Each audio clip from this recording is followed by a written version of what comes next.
Barazkiak txikitu eta sukaldatzen hasiko gara, lehenbiziko patata eta tipula, ondoren kuyatxoa eta azkenik azena orio eta baratxuria. Kuminoa, gatza, oreganoa, piperra txutxuria eta espeziak nahieran jarriko dizkiogu. Ure nahasketa hozten utziko dugu, urarekin nahastu dugun irinak bolatxoak eginez ditzan. Guztia ondo nahastu eta zartagin beroan botatzen joango gara.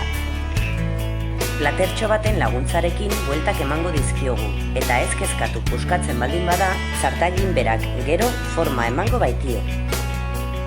3-4 buelta eman eta prest egongo da. Gure trikimailua hozkailuan bukatzea da. Jaterako orduan berriz berotu eta listo. On egin!